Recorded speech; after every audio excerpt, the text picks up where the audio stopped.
Jaya Radha Madhava Kunja Bihari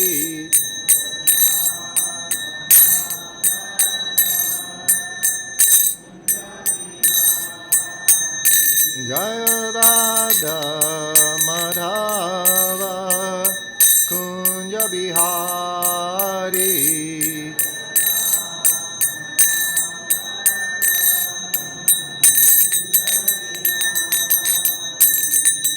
Gopī Jana Bala Girivana Dari Jaya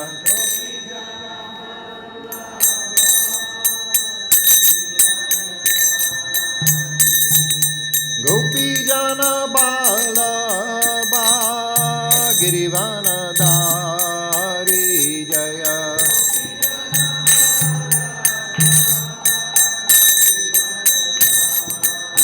Yasoda Nandana Braja Jana Ranjana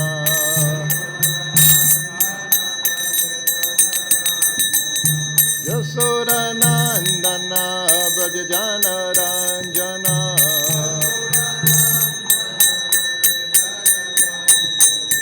Yamuna Tira Banachari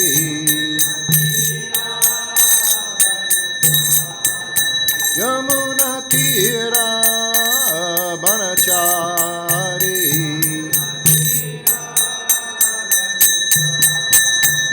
Jaya Radha Madhava Kunja Bihari Jaya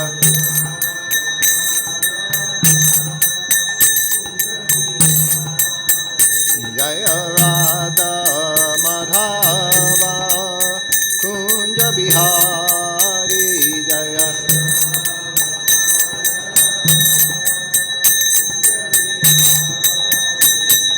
Gopī Jana Bala Girivana Dari Jaya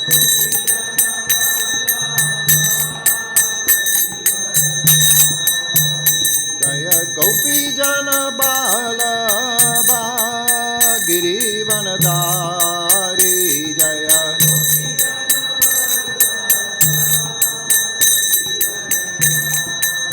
Yasoda Nandana Braja Jana Ranjana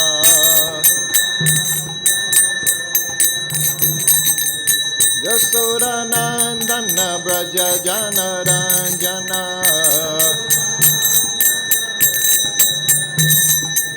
Yasoda Nandana Braja Jana Ranjana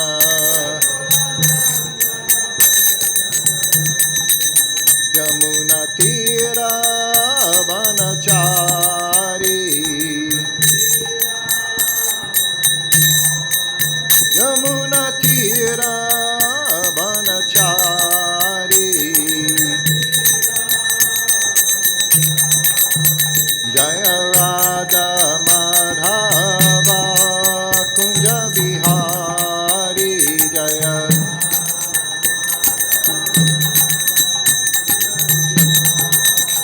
Jaya Radha Madhava Kunja Bihari Jaya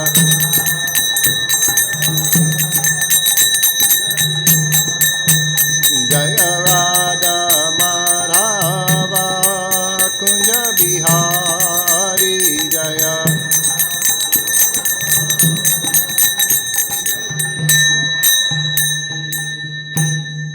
Jai Om Vishnupad Paramahansa Parabhajakacharya Asutarasutta Sri Srimad His Divine Grace A.C. Bhaktivedanta Swami Srila Prabhupada Ki Jai ISKCON BBT Founder Acharya Srila Prabhupada Ki Jai. All glories to the assembled devotees.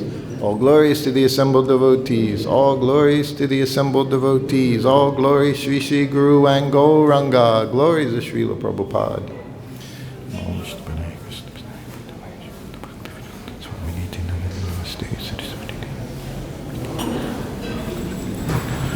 Om Namo Bhagavate Vasudevaya.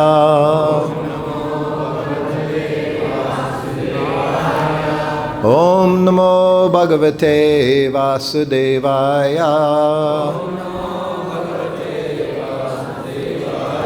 Om Namo Bhagavate Vasudevaya.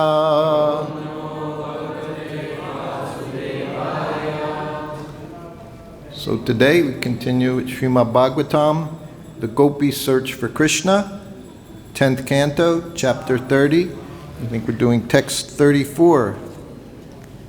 Is that right? 34. Reme tayā cātma-rata ātma-ārāmo akhaṇḍitaḥ kāminām darśayan dainyaṁ strīṇāṁ caiva durātmatām reme tayā cātma-rata ātmārāmo akhaṇḍitaḥ kāminām darśayan dainyaṁ strīṇāṁ caiva durātmatām reme tayā cātma-rata ātmārāmo akhaṇḍitaḥ kāminām darśayan dainyaṁ strīṇāṁ caiva durātmatām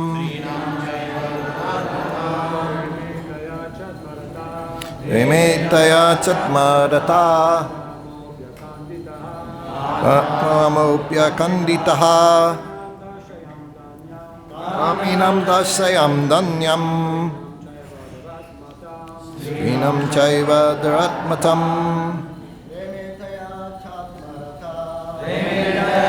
wretchedness ātma-ārāmo akhaṇḍitaḥ kāminām darśayan dainyaṁ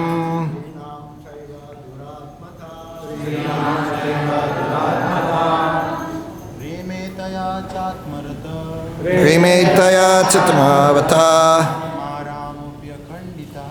ātmārāmo akhaṇḍitaḥ kāminām darśayan dainyaṁ strīṇāṁ caiva durātmatām reme tayā cātma-rata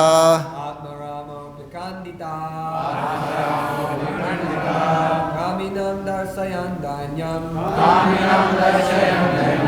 strīṇāṁ caiva durātmatām. Ladies. Reme tayā cātma-rata ātmārāmo akhaṇḍitaḥ dainyaṁ strīṇāṁ caiva durātmatām reme tayā cātma-rata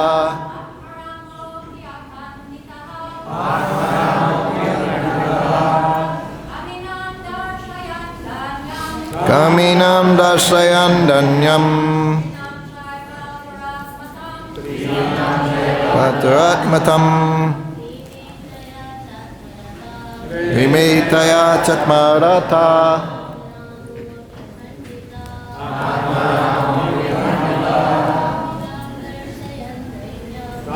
kāminām darśayan dainyaṁ strīṇāṁ caiva durātmatām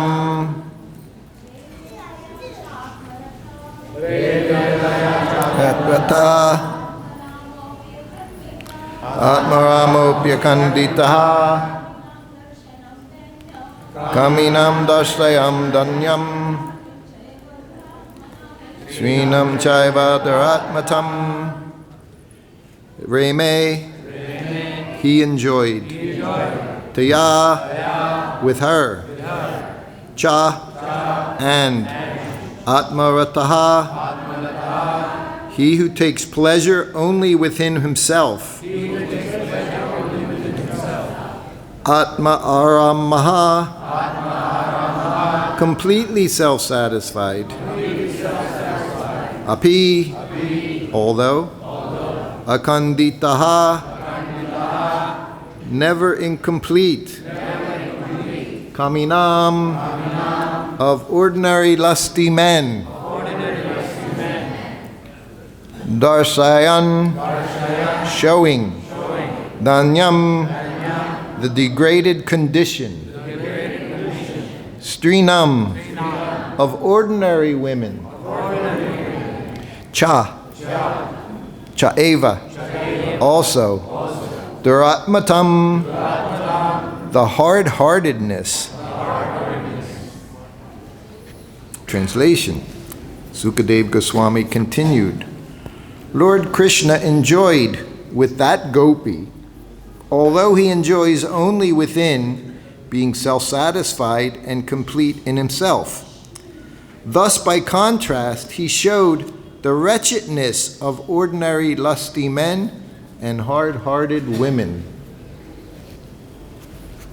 Purport by the disciples of Srila Prabhupada.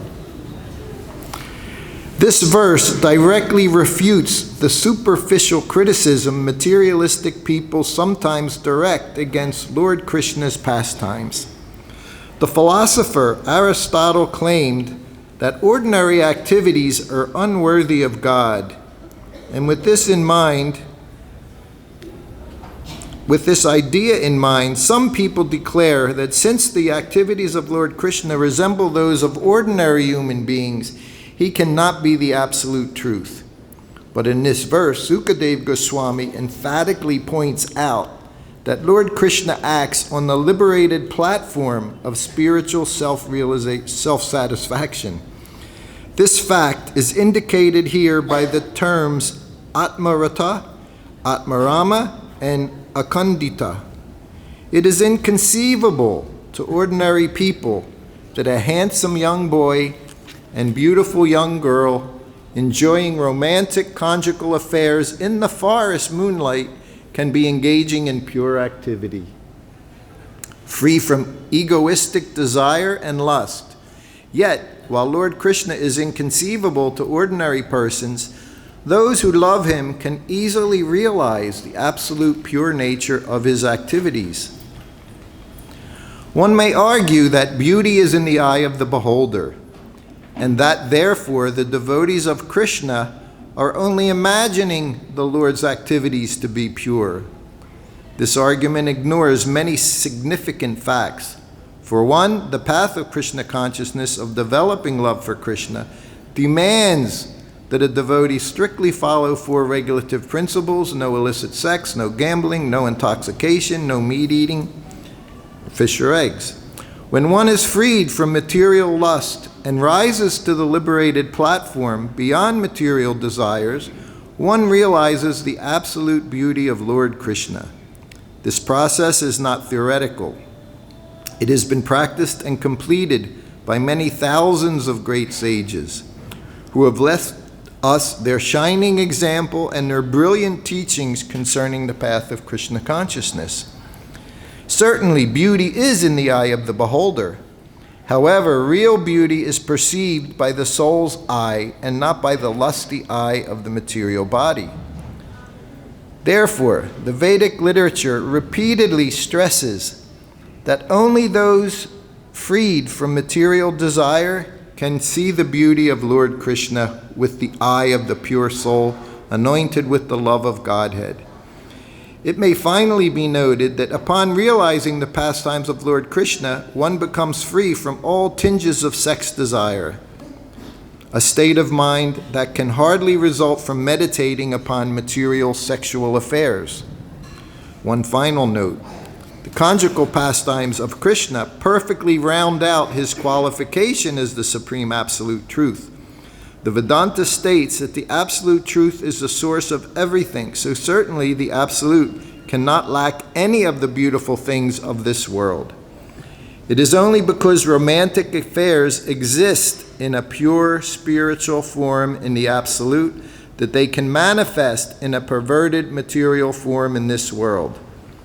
Thus, the apparent beauty of this world is not to be absolutely rejected. Rather, beauty should be accepted in its pure spiritual form. Since the beginning of time, men and women have been inspired to poetic rapture by the art of romance. Unfortunately, romance in this world usually leads to crushing disappointment, brought about by a change of heart or by death. Thus, although we may at first find romantic affairs beautiful and enjoyable, they are eventually spoiled by the onslaught of material nature. Still, it is unreasonable to totally reject the concept of romance. Rather, we should accept conjugal attraction in its absolute, perfect, pure form as it exists within God, without a tinge of material lust or selfishness. That pure conjugal attraction, the supreme beauty and pleasure of the supreme truth, is what we are reading about here in the pages of Srimad Bhagavatam. I can repeat the translation. Śukadeva Gosvāmī continued. Lord Kṛṣṇa enjoyed with that gopī. Although he enjoys only within, being self-satisfied and complete in himself. Thus, by contrast, he showed the wretchedness of ordinary lusty men and hard-hearted women. Hare Krishna. Mama gnātā-mirandasya gnanjana salakaya chakshūramilitam jena tasmai Sri Gurave namaha Sri Chaitanya manobhishtam stapitam jena bhutale svaya rupa kadamayam dadati svapatandikam panchakopa tirubhischa kripasindubhya evacha patitanam bhavanebhyo vaishnavebhyo namo namaha.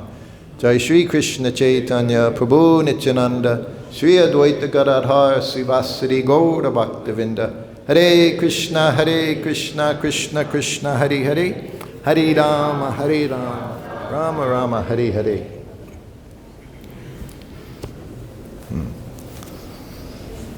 So yesterday Dharmatma asked me to give class today, told me it was a long purport. He didn't tell me. Good purport. It's very good purport. Oh, we can see, I was thinking how Srila Prabhupada, from the very beginning, he just gave us the highest knowledge. He realized this higher knowledge. And us in my most fallen condition, he just said, here is Kṛṣṇa.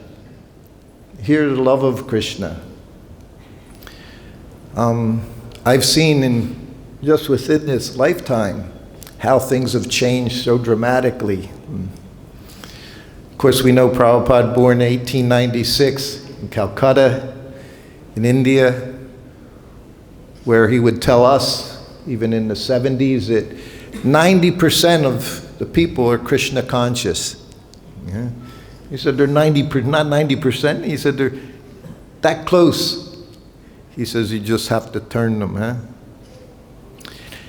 As I said, now we can see in this world, there was a big program in America the other day, a football game, almost 1 billion people watching it.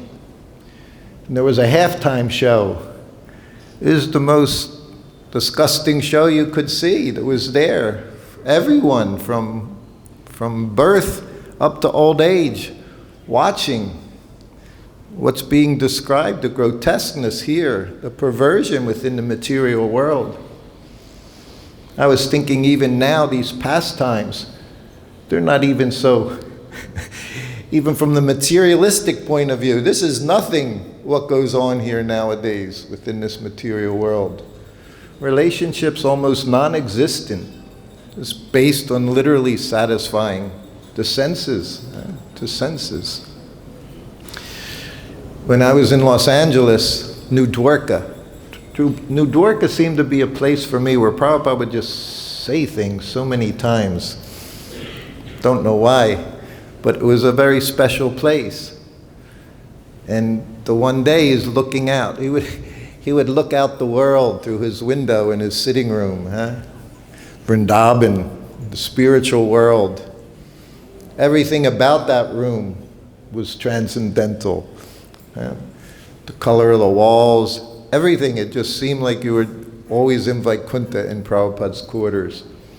There they had pure white floors, everything spotless all the time, as we hear descriptions in the spiritual world. And Prabhupada just saw 2 teenagers talking. They were just talking. And Prabhupada looked at me. I was brahmachari. He said, just see. He said, boy and girl talking.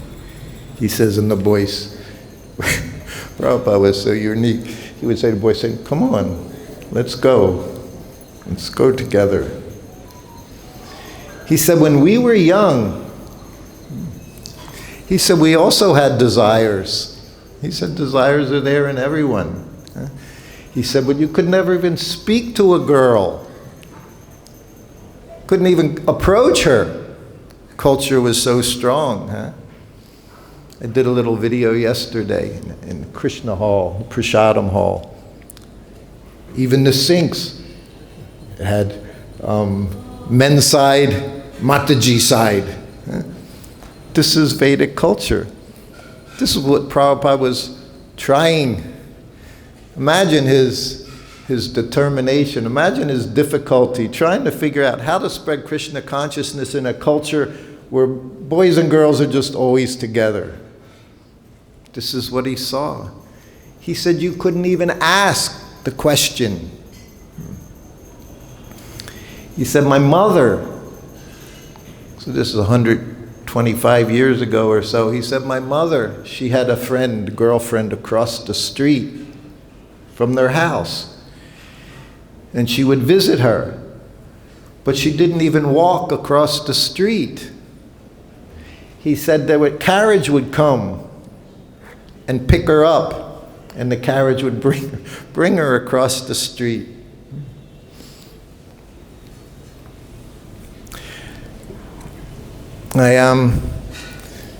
So many things from the very start. In the first days I sat with Prabhupada in his garden. I wasn't his servant. We were all his servant. I was doing service, but I wasn't his personal servant. But I saw when the family came in, Brahmachari's parents came in, and she questioned Prabhupada. My son has no ambition.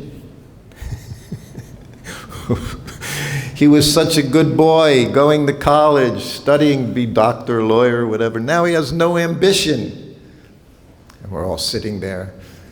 Just 3, 4 of us there, and this parents, this nice boy's parents, Brahmachari's parents. And you're thinking, Prabhupada knows everything. That's the first thing we learned when we come into the... Prabhupada knows everything. Whatever he says, that's good. What will he say? And Prabhupada looked at her. He said, yes, devotee has no ambition. So she was kind of shocked. He said, we just want to serve Kṛṣṇa. This is how to achieve this. Just want to serve Kṛṣṇa. No desire to satisfy ourselves. Just want to serve Kṛṣṇa. So often Prabhupada would quote, give us this day our daily bread. No, that's not. We don't even care. You don't give me bread. It's okay. You leave me starving in my room. That's unconditional love. Not business. Prabhupada says everything business contract. Sure, love is there as long as you do this. As long as you do like that. As long as you don't do this. That's not Lord Chaitanya. No profit, adoration, distinction, not lots of followers. Devotee wants none of these things. He has complete faith in Kṛṣṇa. Anyway, even Prabhupada's, one of his first disciples, Kirtanananda, what Prabhupada means to say is he has no material ambition. Prabhupada, no! He said the devotee has no ambition. He just wants to serve Kṛṣṇa. Very simple. very difficult, these material bodies and these senses, to accept that our only relationship is our relationship with Kṛṣṇa. That's the relationship that matters. Whatever you want, you're only going to find that with Kṛṣṇa. Your happiness, you're only going to find that with Kṛṣṇa. It was just a few months later, I was his servant in New Dwarka. Los Angeles, right? New Dwarka's Los Angeles, yes. Los Angeles, California. New Dwarka. That was the world headquarters in the 70s to 73. That was the world headquarters. And of course, Prabhupada tells us that it was Rukmini Dwarkadish, naturally in Los Angeles. It was Dwarkadish told him to come to India and open up a temple. Prabhupada said his mission was in the West. And he said those deities told him, you go to India, open up a center there, make a temple there. So that was also Rukmini Dwarkadish. Right now we're also looking into Rukmini Dwarkadish's deity closets. They spent a few crores of rupees just making their closets for their paraphernalia. So you can see why this was world headquarters. So I was a servant, and one devotee, godbrother, came up to me and said, we want to go see Prabhupada, me and my sister. They were from New York, but now they were both living in Los Angeles. They worked with the BBT at that time. And this devotee boy, they were in their 20s, most of us were. His sister was married and her husband was murdered. It was a very unfortunate situation. Anyway, some time had gone by, maybe a year had gone by. And she was very young. She had like a 2-year-old daughter.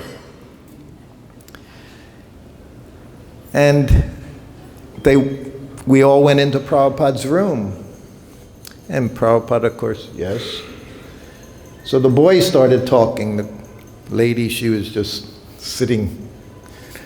And he said, my sister, she was married, of course, now her husband's died. She has a daughter. There you could see it was leading up to, she should get married because she needs protection. Prabhupada looked at him. He said, you are not protected? Then he looked at his sister. You are not protected? Then he looked at me. He says, you're not protected? I realized more and more Prabhupada saw things from a very different platform. He saw things from spiritual platform, completely transcendental platform. And he was always just trying to just give it to us. He was saying, Krishna's there. He's your protector. He's taking care. He looked at her. The marriage wasn't a good one. He said, what makes you think the next one will be any better? Prabhupada started, he didn't start at the bottom and work his way up. He started at the top. And then when he saw you couldn't do it, then he would work his way down what you can do. He didn't start with that. Yes, you're young, you need a husband. No, just the opposite. He said the difficulty is, he said, women are not chaste. He said, and the men, he said, are irresponsible. Then he looked at her again. He said, best thing you can do, you make Kṛṣṇa your husband. Young girl, little baby. But Prabhupada didn't compromise. I read, this is there, I want to say it exactly because it came up. Let me see if I can find it.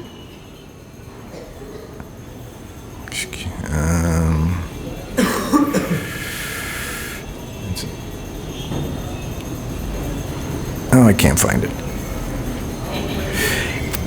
Anyway, it was just a very short sentence that Prabhupada said in a class in 1975, where he's talking about change. He said, if you think you can make any alterations, any adjustments, you're finished.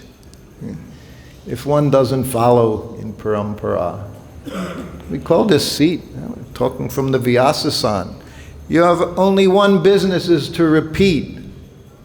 How many times did Prabhupada say, just repeat what I have said in your own words? He never said just build on what I've given you. He said repeat what I have said. In that way. She, later on, I guess it was a year went by, she put white on. And Prabhupada came back to Los Angeles, so this was his next trip back. And we all know at the airport, LAX, Los Angeles airport, walking along, and then you had to go down the escalator. So of course, Prabhupada's always in the lead. The girl was smart. She knew to see Prabhupada in any situation is difficult, especially if you're in a female body. You look at the morning walks. Saw some morning walk there. 25, half of them dundas, all saffron, surrounding Prabhupada. That started like 1971. You know, went from to just Prabhupada's men. He wanted to train them. He wanted them to have lots of association with him, because you hear things, you see things that you don't hear from a normal person. No ambition, Prabhupada said. We just want to serve Kṛṣṇa. We're not even looking for a cookie at the end of class today, right? You get one cookie, 2 cookies sometimes if you're lucky. Even we don't get a cookie. No, we just want to do our service. We know you want the cookie. I actually want better than a cookie. I think it's worth more than a cookie. Burfi, okay. We've established Burfi, yes. So she knew she'll be down at the bottom of the escalator, instead of being with the crowd, walking down the hallway. And then you all have to squeeze, just like the toll lanes on the Jamuna Expressway, go from so many, and you have to squeeze into. So all these devotees have to squeeze in behind Prabhupada. And they're literally, Prabhupada always transcendental. I mean, he could have just been laughing hysterically, watching how we conducted ourselves around him, throwing ourselves all over, pushing in, trying to get right behind him, right next to him. So he's coming down the elevator. And as he's coming down the escalator, thank you. Down at the bottom of the escalator, there she is. And her daughter, now 3 years old. And the daughter has a garland for Prabhupada. So Prabhupada comes down, and then the escalator he gets to the bottom, and the little girl's there. So Prabhupada stops. So she can put the garland on. Of course, the escalator doesn't stop, even though Prabhupada, the whole world didn't stop when Prabhupada, the escalator's still moving. And now you have dozens of men on the escalator with nowhere to go. And they're literally flying off the sides, they're pushing back, and Prabhupada's just very happy. Whatever chaos is behind him, that's okay. I'm getting a garland from this nice little girl. He receives the garland. I wanted to read one letter, because we're talking about gopis so much. Is this it? That's another one. I saw so many things.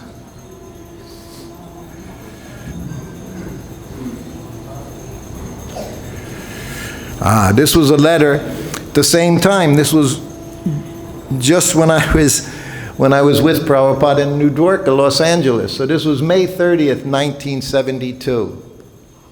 Srila Prabhupada got a letter from my godsister. She was married. Her husband was GBC in Germany, at this time he was temple president there in Germany. I was going to say he was ambitious, but I'm not going to say. He was a very good manager. He liked to manage, and he was very expert. But he was also thinking of sannyas. At that time, everybody, any male was thinking of sannyas. You know, there was something you wanted to do. It's still happening. Still going on, yes. Yes. And Prabhupada always would say, he wrote one letter, said, you're more than sannyasi, because you're grahasta, you have a beautiful wife, and you're celibate. You're more than a sannyas. But that doesn't go with the white and everything. Sannyas, he wanted sannyas. Anyway, Prabhupada said no. And he never did while he was here give him sannyas.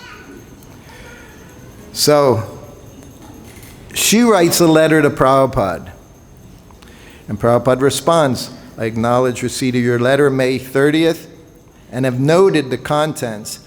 I don't know who has given you this idea of shaving your head and wearing white garments. In India, only the widows are allowed to shave head. I have never suggested your husband to take sannyas, but we can discuss it further when we shall meet again in London Rathayatra.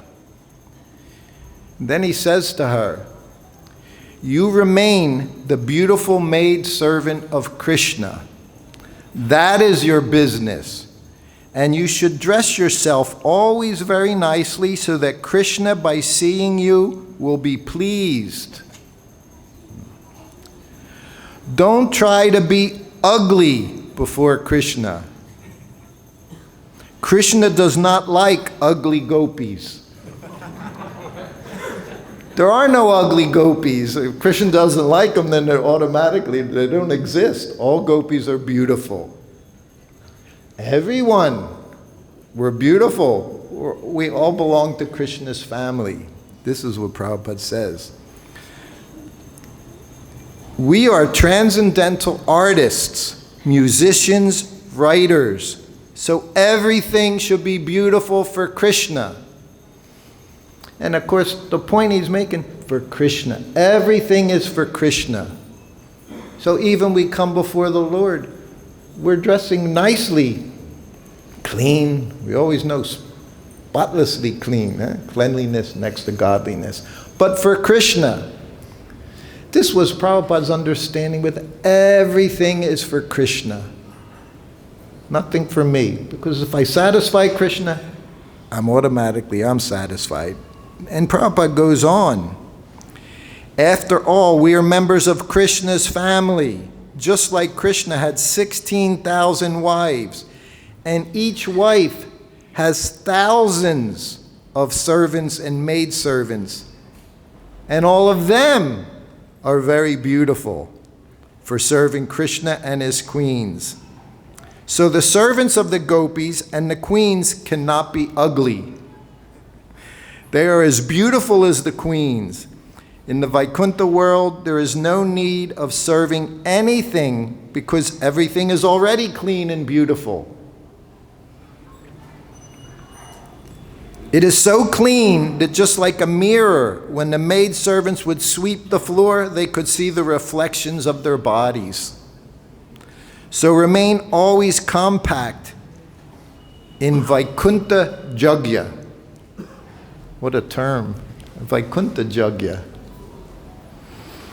Simply by thinking of the glories of the Lord. Don't try to do anything artificially. We have experience over time. Artificial renunciation is not a good thing. Doesn't work. Prabhupada was always say to us, you find your place where you can serve Kṛṣṇa nicely and peacefully. Not always in anxiety, stressed out. No, we all have, Prabhupada said, everyone has a talent, something special. He would say devotee can do anything, but one thing, very expert. Of course, some devotees like Srila Prabhupada was expert at everything. Let me see, does this go on? Don't try to do anything artificially. What is that? Sahajya. Prabhupada says that's sahajya, which means a class of men that take everything very cheap. You want to perform sacrifice, so continuously read our Vedic scriptures and perform the Vaikuntha Yajna. Hope this meets you and your husband in good health. Also today, Prabhupada gave a lecture on this day. For those of you that haven't been, don't know yet, and in India it's also becoming now, this is their next big thing, making all these holidays. Today's Valentine's Day. In the West, big things. They spend millions and millions of dollars on flowers and chocolates and all to give to their lover. Of course, again, something has to be there in return, huh? In America, what would they say? Candy is dandy. Don't look at me. Candy is dandy, but liquor is quicker. So no one's ever thinking, everyone's always thinking how to please myself, my senses, huh? But the devotee only satisfied pleasing Krishna's senses. So Prabhupada gave a Sri Upanishad lecture on February 14th. And at the end of the lecture, he said, any religion, it doesn't matter whether you're Hindu, Muslim, Christian, if you're developing love of God, then you're perfect in your religion. And what kind of love?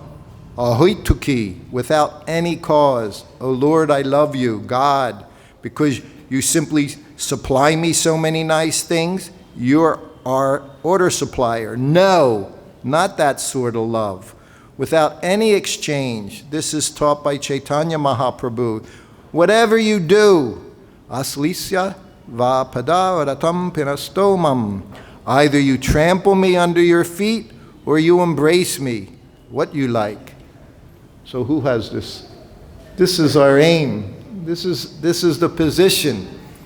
This is pure love of Krishna.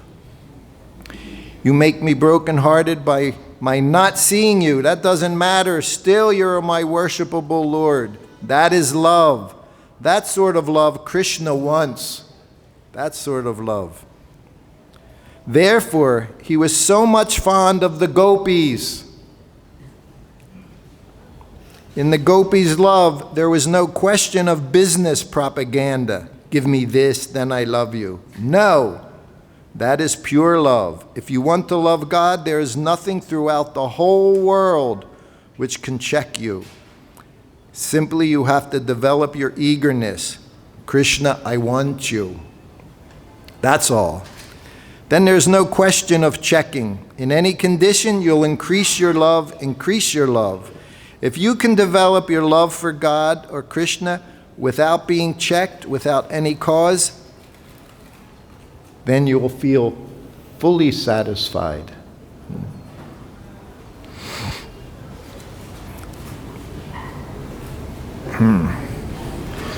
So this was the love of the gopis. I remember that same time. I was just in the temple for a few months. And Prabhupada was saying, again in the garden, where he was listening to Krishna book. This is devotee.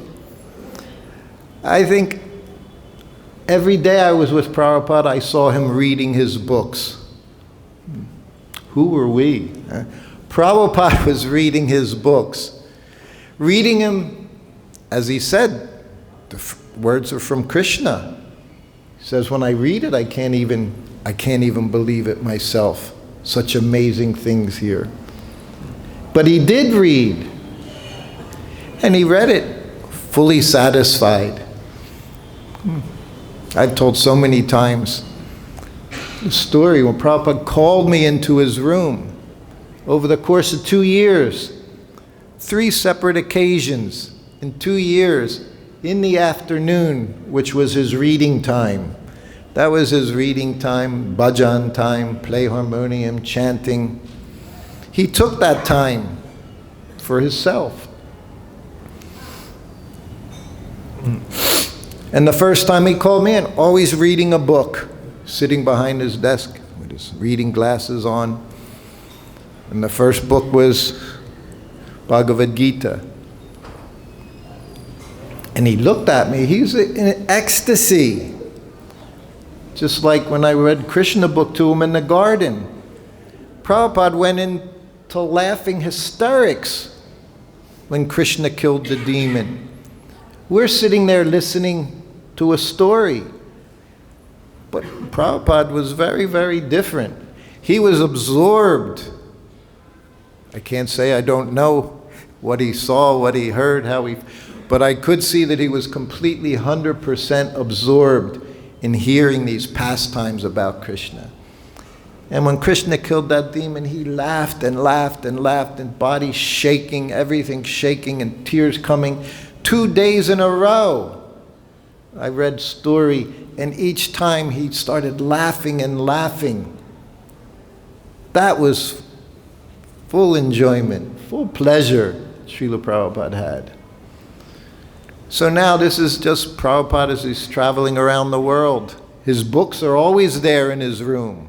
No other books, his BTG magazine, gradually his Chaitanya Charitamrita, and you'd see the Srimad Bhagavatam series. Every month, another book.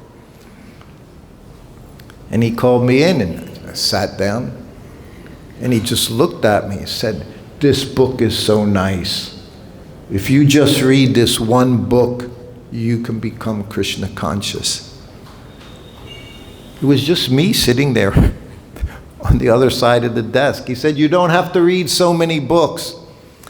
I don't think he ever saw me reading a book. He was trying to get me to read just one book. He said, "It's all you need. Read this book and you can be Kṛṣṇa conscious." He said, "Everything is there."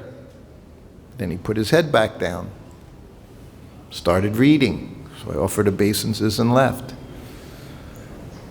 Almost a year goes by, he rings his bell, another Prabhupada room, another Vaikuntha room somewhere in the world. He's reading Nectar of Devotion. He calls me in the room. I offer obeisances. He says the exact same thing.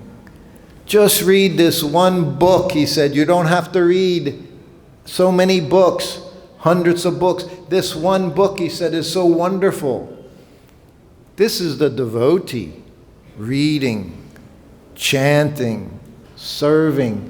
This is the feelings. These were Prabhupada's emotions.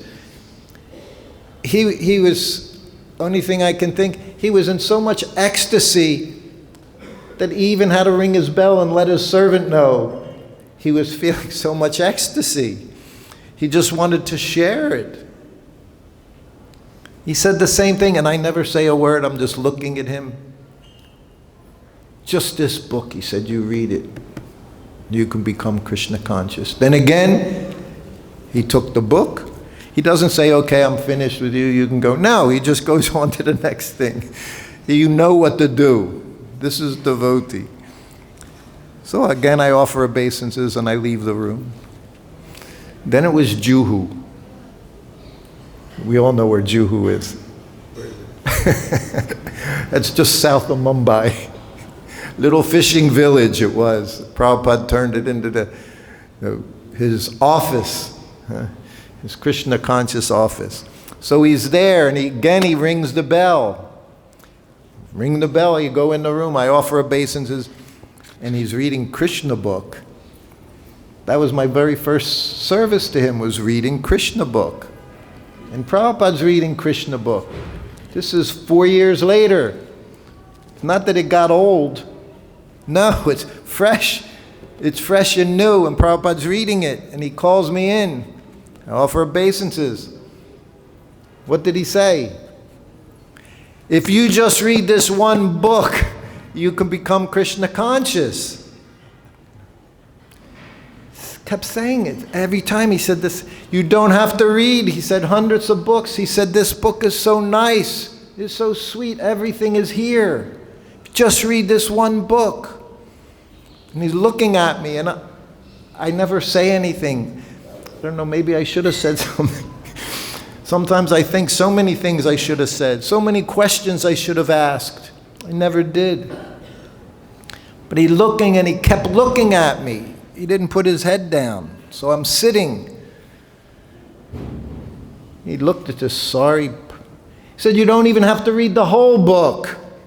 Just one chapter, he said. Read one chapter from this book and you can become Kṛṣṇa conscious. And he kept looking directly at me. He never stopped looking. You never got used to that either when Prabhupada looked at you. Because you're always wondering, what is he seeing? Hope he's not reading my mind. He knew everything. Prabhupada knew everything. He could. He did. So many occasions he would show that, how he read your mind. But he kept looking at me. You don't even have to read the whole chapter. He said just one page. Prabhupada was very demonstrative. He didn't just talk, he also used his hands.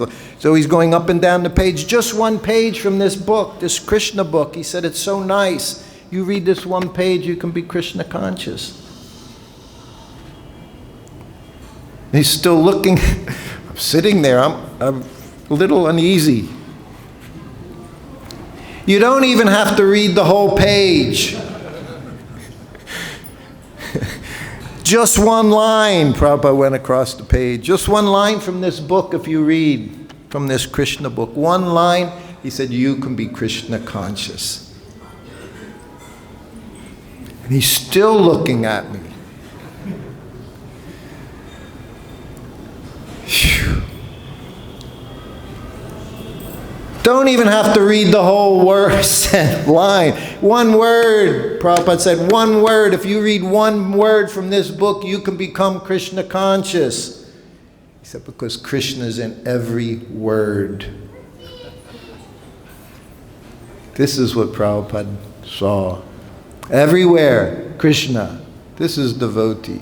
Just one word, he said. And then finally he put his head down and started reading. But so much, everything Prabhupada did for us, but his books, as he said, he's there in his books. He's always with us in his books. We have to take advantage. And most of you, some of you may know, we have such a good example here. Temple president, he goes home, he reads every morning. He posts it. He's read every afternoon. He reads. I go over sometimes to see him. I hope I'll get some Mahaprasadam or something. I know he gets lots of Mahaprasadam. But he makes me sit there and read with him. This is a devotee. This is our business. Whatever else you do, we have to take time to have this direct association with Srila Prabhupada, with Kṛṣṇa. Prabhupada said, you see the beauty of Kṛṣṇa and all other things. You'll forget all this materialistic beauty. This is Kṛṣṇa consciousness. Here in Vrindavan is a whole other level. I have so many God brothers will say, Vrindavan's everywhere. Wherever there's chanting, it's Vrindavan. Right? Lakshminath, right? There's nowhere like Vrindavan. That's right. He doesn't say that. And he's here in Vrindavan because, yes, we have accepted the Chincha Beta Beta philosophy. It's one and different. Vrindavan is a very special place. And we have to be very careful here to be able to accept Prabhupada's mercy, Kṛṣṇa's mercy. So it's almost time. Thank you. If there are any questions or comments anyone has? You were saying at the beginning how the culture and how Prabhupada was saying his mother was when he could cross the road. So I was traveling with my wife Sarda several years ago. We were in Trivandrum and we were going to take a train to go to Tirupati. So I just hopped on the train, right? And it's just all women. And I'm kind of embarrassed, right? And they're kind of chuckling and laughing, talking at each other, like, what's this guy doing? Right? He doesn't know the culture here. Yeah. So I ended up, my wife sat with them, but I ended up sitting in the steps. Because the train had already started, and I couldn't go anywhere, right? So anyway, but there's still culture. Yes, it's beautiful to see. And we can see that the result of that culture is still here. We see every day. When Kṛṣṇa was leaving Hastinapur, it said that the ladies went up to the top of the palace just because, even though 5,000 years ago there was this culture of separation, not like some people propagate that due to the Muslim subjugation, that they introduced this kind of new idea. But it was existing in the Vedic culture even 5,000 years ago.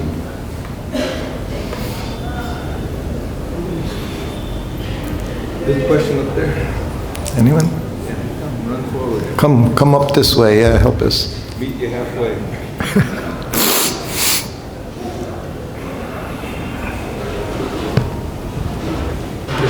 Thank you for your presentation.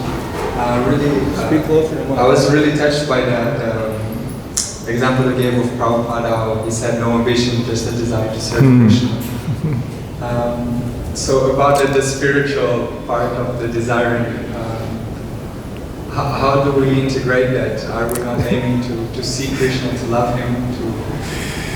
It was just within 24 hours of making that statement, we made the other statement I've said so many times, that we're proud to be servants of Krishna. He said, that's our pride.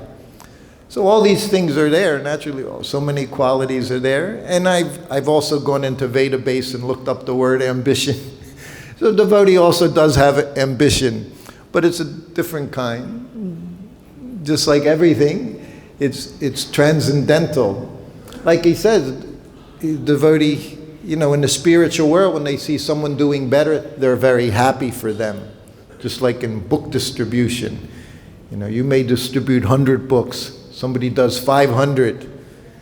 It can give you some drive to try to do better. So that's a good thing. Prabhupada said that's a good thing. But at the same time, we're not envious of the person who does nicely for Krishna.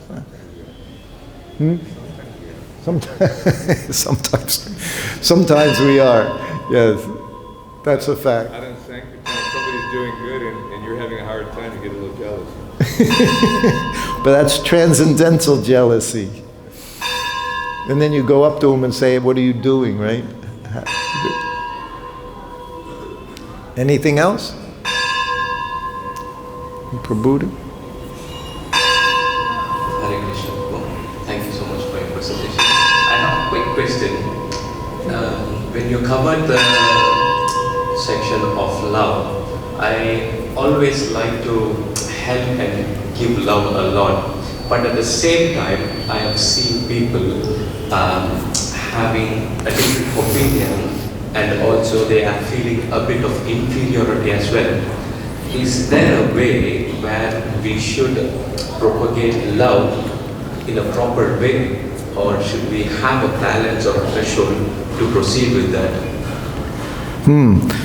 Actually, there was another thing I copied. Prabhupada speaks about, this is from Kṛṣṇa book, chapter 32, which we'll be coming up to eventually. So Prabhupada says, Svārta, self-interested. These are the various kinds of love. 3 types of love, Prabhupada says. Svārta, or self-interested. These type of lovers are like merchants. Their love is conditional and they reciprocate in loving dealings only as long as personal benefit is involved. Bhajanti, number 2. We're sincerely devoted. These types of lovers are like ideal parents. Their love is unconditional and they reciprocate in loving dealings whether or not personal benefit is involved. Abhajata, or devoid of devotion. These types do not reciprocate in loving dealings because they are A, ātma-ārāmaḥ, spiritually self-satisfied, aptakamaha, already satisfied in loving dealings, akritagya, ungrateful. Lord Kṛṣṇa assures the gopis that the reason he sometimes does not immediately reciprocate the affection of living beings even when they worship him, is to intensify their loving devotion for him. So arriving at this transcendental platform of love, of course, we know it's a process. And Prabhupada stresses the most simple, basic things. As I say, he calls it the routine. Routine means it just goes on continually, every day, your routine. And we know our routine: chanting 16 rounds, following regulative principles, engaging in some service, like that, taking prasadam. So on the way, just like Prabhu said, sometimes we even get jealous. We see someone distributing, right? Even a transcendental activity, we become impatient. Actually, we become impatient. Our desire, all of us, we want to become Kṛṣṇa conscious. Prabhupada said, what is the question? I read that. It's also somewhere in there, but I won't bring it up. But he said, we love everyone. He said, if I just want to develop my love of Kṛṣṇa, I can go, just like Prabhupada lived in Vrindavan, Radha Damodar. He said, and be Kṛṣṇa conscious. He said, but the fact that a preacher, he travels all over the world at an advanced age to give love to others, he says, that is love. That's real love. We can say we're lovers, but what are we doing for? If you love Kṛṣṇa so much, you want everyone to have that, what you have. See, that's the transcendental platform. Not that you're trying to keep it for yourself. So everything brings us in that direction. That's good. But he made that point. He say, I love everyone. Prabhupada said that specifically. Devotees, Prabhupada, everyone loves you. He says, I love everyone. So that's a devotee. You can't pick and choose. No, everyone belongs to Kṛṣṇa. Everyone is servant of Kṛṣṇa. Everyone is part of that family. Prabhupada talked about in that letter. That's the Vaikuntha Yajna. To learn how to love everyone by loving Kṛṣṇa. And the more we understand Kṛṣṇa, and the more we can love everyone else. Okay. I think we're finished. One more question? Okay. Hare Krishna, Jai. About same with conviction that a book or a chapter or a page, a sentence or a word can make us Kṛṣṇa conscious. I wanted to ask, what is that thing which stops us even after reading the book to become Kṛṣṇa conscious? Is it offense or what is that thing? If we're following the process of doing everything, of course, if we're not following, then that in itself is the reason. If you're not chanting, you're not following the principles, not performing as Prabhupada gave. But if we are, then ultimately they always say it comes down to offenses while chanting. And we know there's numerous opportunities to be offensive, of course, including up to being inattentive. And I've said sometimes, I saw as personal servant, as soon as you become inattentive, trouble is there. Kṛṣṇa consciousness, everything we do, it's about being attentive. Because we're serving Kṛṣṇa. So everything we do, like I said, Prabhupada, everything he did, he was careful. I was on almost 1,000 morning walks with Prabhupada. I saw many devotees stumble, trip around. I never saw Prabhupada take a misstep. That's attentive. Everything, every detail. Never. I saw people run into him when he would stop. Many things. But Prabhupada was always focused on whatever he was doing. So you have to always be attentive. You have to know what the rules and regulations are. You have to know the process, and then you have to follow it. Always. And the more we do, then of course the more we can advance. All right, I think we can stop here. Srila Prabhupada ki jai. Hare Krishna.